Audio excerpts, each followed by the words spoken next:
అందరికీ నమస్తే. ఈ వీడియో చూస్తున్న ప్రతి ఒక్కరికి నా ధన్యవాదములు తెలియజేస్తున్నాను. సో, ఈరోజు నేను చెప్పబోయే అంశం ఏమిటంటే, పాస్టర్‌లు గాని, విశ్వాసులే గాని చాలా చెప్తుంటారు. ఏమిటంటే బైబిల్ దేవుని గొప్పతనం చెప్తుంటారు. బైబిల్‌లో ఇద్దరు వ్యక్తులుంటారు. మెయిన్ క్యారెక్టర్‌లంటే ఇద్దరుంటారు. ఒకరు యెహోవా దేవుడు, ఒకడు దేవుడు, ఇంకొక అతన్ని సాతానుడు. మంచి కార్యాలు చేస్తేనేమో దేవుడు చేశా అంటారు. చెడ్డ కార్యాలు ఎవరైనా జరిగితేనేమో ఆ సాతానుడు చేశా అంటారు. ఈ సాతానుడు వాళ్ళకు సరిపోడిగ. ఎందుకు సరిపోడంటే ప్రతిదానికి సైతాను మీన దుబ్బేస్తుంటారు గదా! ఈ సాతానుని చెడ్డగా చిత్రీకరిస్తుంటారు. బైబిల్‌లో చెడు, మంచి రెండుంటాయి గదా!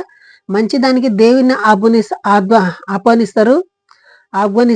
మంచి దానికి దేవుడిని ఆహ్వానిస్తారు. చెడు దానికేమో సాతానుని ఆహ్వానిస్తారు. చూడండి, సాతాను చేసే కార్యాలు చెడ్డవని, దేవుడు చేసే కార్యాలు మంచివని చిత్రీకరిస్తుంటారు. నిజానికి మనం అక్కడ చూస్తుంటే దేవుని కంటే సాతానే శక్తిమంతుడుగా కనిపిస్తాడు. సో, చూడండి, ఏదైనా మాట్లాడుతున్నామంటే అది మాటలో ఎవిడెన్స్ గాని ఉండాలి. రుజువులతో ఉండాలి. ఆ క్యారెక్టర్‌లు చూడాలి. వాళ్ళు చేసే పనులు చూడాలి. వాళ్ళు చేసే ప్రవర్తన ఎట్లుంటది చూడాలి.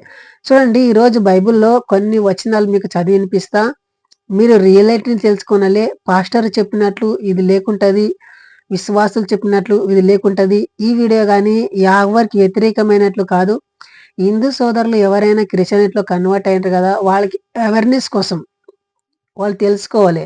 ఈ మధ్య చాలా మంది పాస్టర్‌లు ఏం చేస్తారంటే, వాళ్ళకి ఇష్టం వచ్చినట్లు వాళ్ళు బైబిల్ రాసుకుంటారు. వాళ్ళ ఇష్టం వచ్చినట్లు బైబిల్ చెప్తారు.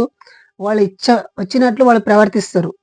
కానీ ఎవరైతే మన ఒక హిందూ సోదరులు దాంట్లో ఉండి కన్వర్ట్ అయ్యిండ్రో వాళ్ళని రక్షించుకోవాల్సిన బాధ్యత ప్రతి ఒక్క హిందువు మీద ఉంటుంది. కాబట్టి ప్రతి ఒక్క హిందువులు గూడా మనకు సపోర్ట్ జేసి, లైక్ జేసి సపోర్ట్‌గా నిలబడండి.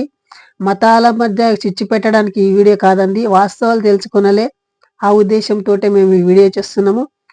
చూడండి, బైబిల్‌లో ఎంత కాంట్రోవర్షియల్‌గా ఉంటాయో నేను చదివి వినిపిస్తానండి. ఆదికాండము 3వ అధ్యాయం. నేను చెప్పబోయే అంశం ఏమిటంటే, దేవుడు, సాతానుడు. అంటే సాతాను గుణాలు ఎలాంటివో, దేవుని గుణాలు ఎలాంటివో మీ ముందు పెడతాను. మీరే నిర్ణయించుకోనండి. ఎందుకంటే ఈ క్రైస్తవులు ఏం చెప్తారంటే, సాతానుని చెడ్డగా చిత్రీకరిస్తుంటారు. దేవుడిని మంచిగా చిత్రీకరిస్తుంటాడు. వాస్తవానికి దేవుడు చేసే కార్యాలేమో సాతాను కంటే బలహీనాలుగా ఉంటాయి. సాతానే ఈళ్ళకు మేలు చేసినట్లు ఉంటాడు.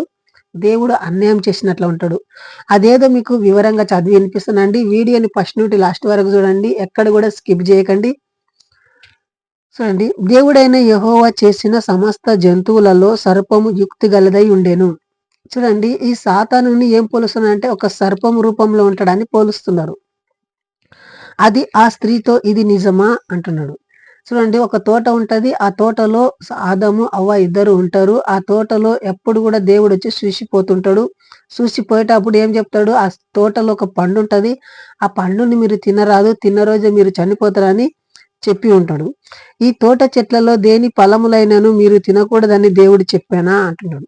చూడండి, మొదట దేవుడు చెప్పి వెళ్ళాడు తినరదని. ఆ తర్వాత సాతానుడు వచ్చి అని చెప్పానా అని అడిగాను. అందుకు స్త్రీ, ఈ తోట చెట్ల ఫలములను మేము తినవచ్చును. అయితే తోట మధ్యల చెట్టు ఫలములను గూర్చి దేవుడు మీరు చావకుండా ఉన్నట్లు వాటిని తినకూడదని, వాటిని ముట్టకూడదని ముట్టకూడదని చెప్పానని సర్పంతో అనెను.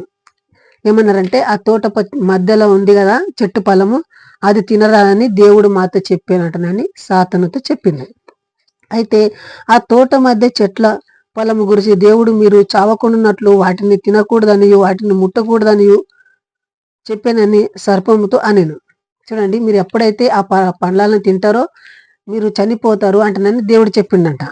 ఏలగనగా మీరు వాటిని తిను దినమున కన్నులు తెరవబడిననియు, మీరు మంచి చెడ్డలు ఎరిగిన వారై దేవతల వల్లే ఉందిననియు దేవునికి తెలియనని స్త్రీతో చెప్పగా. చూడండి, ఎగ్జాక్ట్‌గా సాతానుడు నిజం చెప్తున్నాడు. ఏం చెప్తున్నాడు, మీరు ఎప్పుడైతే ఆ పండు తింటారు కదా మీరు చావరు. ఎందుకంటే దేవుడు అబద్ధం చెప్పాడు మీ వద్ద. మీరు ఆ పండు తిన్న దినమునే సస్తారని మీ దేవుడు మీకు చెప్పిండు కదా, మీరు చావనే చావరు. పండు తిన్న దినమునే మీ కన్నులు తెరవబడతాయి, మీరు మంచి చెడ్డలు ఎరుగుతారు అంటే చెప్పిండు. ఇది మంచిది కదండి. ఇప్పుడు మంచి వారిని మంచోళ్ళు అంటాము, చెడ్డోళ్ళని చెడ్డోళ్ళు అంటాము. అట్లా కాదు. దేవుడు క్రియేట్ చేసినప్పుడు మంచోళ్ళనే తెలవది, చెడ్డోళ్ళనే తెలవది. న్యూట్రల్‌గా ఉంచారు. వాళ్ళని దిగంబరులుగా ఉంచారు. సో, అప్పుడేం చేసిందంటే, ఆ ఒక స్త్రీకి ఒక అవగాహన కల్పించాడు. మీరు మంచి చెడ్డలు ఎరుగుతారు. ఎవరు మంచోళ్ళో, ఎవరు చెడ్డోలో నీకు తెలుస్తది. ఈ పండు తిను అంటనని సాతానుడు చెప్పాడు. అది మంచి మాట కదండీ! కానీ ఈ క్రైస్తవులు ఇది మంచి మాట కాదు. మోసం చేసేదో అదే పాపము ప్రజలందరికీ వచ్చిందని చెప్తారు. ఎట్లా మంచిది? ఎట్లా మంచిది కాదంటారు? చెప్పమనండి. ఎవరికన్నా గుర్తుంటే కామెంట్ చేసి చెప్పండి కిందట్లో. సాతాను చేసింది మంచిదా? చెడ్డదా? ఎందుకంటే సాతాను చేసింది మంచిది. ఎందుకు మంచిది అని నేను చెప్తున్నంటే సాతానుని ఎంకరేజ్ చేయలే, సాతానుని పూజించాలని నేను చెప్పలేదు. వాళ్ళే క్రియేట్ చేసుకున్నారు. కానీ అతనొక పని ఎట్లుంది? సాతాను ఒక పని ఎట్లుంది మీరు తెలుసుకునండి. ఎట్లుంది? ఆయన మంచి చెడులన్నీ నేర్పిండు. ఎవరు? సాతాను నేర్పిండు. దేవుడేం నేర్పిండు? మంచిది నేర్పలేదు, చెడు నేర్పలేదు. తినొద్దన్నారు అట్లనే కట్టుకట్టి పెట్టాడు. చూడండి 4వ వచనము. అందుకు సర్పము మీరు చావనే చావరు, ఏలగనగా మీరు వాటిని తిను దినమున మీ కన్నులు తెరవబడును. మీరు మంచి చెడులను ఎరిగిన వారే దేవతల వలె ఉందురని దేవునికి తెలియనని చెప్పగా, ఆ స్త్రీ ఆ వృక్ష ఫలములను మంచిదనియు కన్నులకు అందమైనదియు వివేచమిచ్చు వివేచమిచ్చు దాన్ని విచ్చేదానిలాగా ఉన్నదనియు ఉండుట చూచి ఆమె దాని ఫలములను కొన్ని తీసుకొని తిని తనతో పాటు తన భర్తకును ఇచ్చెను. చూడండి ఆ స్త్రీ ఆ పండ్లు తీసుకున్నదంట. దేనికి? తన మంచిగా కనిపిస్తున్నాయంట ఆ పండ్లు. పండ్లు తిన్నప్పుడు ఆహారములకు మంచిగా అయినట్లు మీరు దేవతల వల్లే ఉందురని చెప్పిందంట. చూడండి ఇప్పుడు చాలా రకరకాలుగా జనాలు కనిపిస్తున్నారు కదా! కొంతమంది చాలా మంచిగా కనిపిస్తుంటారు. ఎందుకని? అలంకారంగా కనిపిస్తుంటారు. ఎందుకని? ఈ యొక్క పండు తిన్నప్పుడే వాళ్ళకు మంచిగా ఉందాము, మంచిగా శుభ్రంగా ఉందామంటనని వాళ్ళకొక అవగాహన కలిగింది. అంతకుముందు అవగాహన లేదు. స్నానం అంటే తెలవదు, మంచిది తెలవదు, చెడ్డది తెలవదు, ఏమీ తెలవదు. సో, ఆ పండు తిన్నారు. ఆ వృక్ష ఫలములు ఆహారమునకు మంచిదనియు, కన్నులకు అందమైనదియు, వివేచమిచ్చు రమ్యమైనదనియు ఉండుట చూచినప్పుడు ఆమె దాని ఫలములో కొన్ని తీసి తనతో పాటు తన భర్తకునిచ్చెను. అప్పుడు వారిద్దరి కన్నులు తెరవబడెను. వారు తమ దిగంబరులమని తెలుసుకొని అంజూరపు చుట్టలు చుట్టి తమకు కచ్చడములు చేసుకొనిరి. చల్లపుటన ఆదాము అతని భార్య తోటలో సంచరించినప్పుడు దేవుడైన యెహోవా స్వరము విని దేవుడైన యెహోవా ఎదుటికి రాకుండా తోట చెట్ల మధ్యను వారు దాగుకొనగా దేవుడైన యెహోవా ఆదామును పిలిచి నీ ఎక్కడున్నావు అనెను. చూడండి వీడియో చాలా లెంత్ అవుతుంది కాబట్టి కొన్ని మాటలు చెప్పి ముగిస్తాను. ఇప్పుడు ఏం చేశాడంటే సాతానుడు వాళ్ళకి చెప్పి అక్కడి నుండి వెళ్ళిపోయాడు. వెళ్ళిపోయిన తర్వాత దేవుడు వచ్చాడు. దేవుడు వచ్చి ఏమంటున్నాడు? మీరు ఎక్కడుండరు అని దేవులాడుతున్నాడు.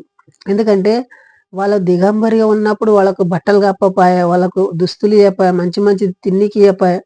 సో, అప్పుడు సాతాను చెప్పిన వెంటనే వాళ్ళకు కన్నులు తెరవబడి అరే సాతాను చెప్పేది నిజం కదా అని ఒక మెచ్యూరిటీ వచ్చి అక్కడ నుండి పక్కకు పోయారు. దేవుని నుండి దూరం పోయారు. ఎందుకు పోయారు? దేవుడు చేసింది తప్పు అంటని వాళ్ళకి అనిపించింది. కాబట్టి వాళ్ళు అక్కడ నుండి పక్కకెళ్ళిరి. అప్పుడు దేవుడు వచ్చి అడుగుతాడు, నువ్వు ఎక్కడుండవు అంటని అడుగుతాడు. అప్పుడు నీ స్వరము విని మేము దాపుకున్నాం అంటాడు. ఎందుకని? బట్టలు తొడిగించింది తప్పంట దేవునికి. ఎందుకంటే వాళ్ళు దిగంబరిలో ఉన్నారు కదా! ఇప్పుడు బట్టలు కడిగించి సాతాను వాళ్ళకేం చెప్పిండు? అరే మీరు దిగంబరులుగా ఉన్నారా? మీరు బట్టలు తొడుకోరంటే చెప్పిండు. అది వారికి ఇంపుగా అనిపించలేదు, మంచిగా అనిపించలేదు. కాబట్టి సాతానుని శపించినట్లు, సాతానుని దయ్యంగా చిత్రీకరించినట్లు అలా చేస్తుంటారు. కాబట్టి వాస్తవానికి చూస్తే బైబిల్ ప్రకారంగా ప్రతి ఒక్క మనిషి బట్టలేసుకున్నాడంటే ఈ యొక్క సాతాను వల్లనే, దేవుని వలన కాదు. దేవుడు ఏం చెప్పాడంటే వాళ్ళని దిగంబరిగా చేశాడు. సాతానుడు ఏం చెప్పాడు? వాడికి మంచి నేర్పి మంచి చెడు ఏదో తెలియజేశాడు. మంచి అనేది ఏమిదో, చెడు అనేది ఏమిడో తెలియజేశాడు. సో, ఇంతవరకు ఈ వీడియో చూసినందుకు ఈ వీడియో ఇంతటితో ముగిస్తున్నాను. సో, ఈ వీడియోలో ఏమైనా డౌట్లు గాని, సందేహాలుంటే కామెంట్ చేసి చెప్పండి. జై హింద్, వందే మాతరం.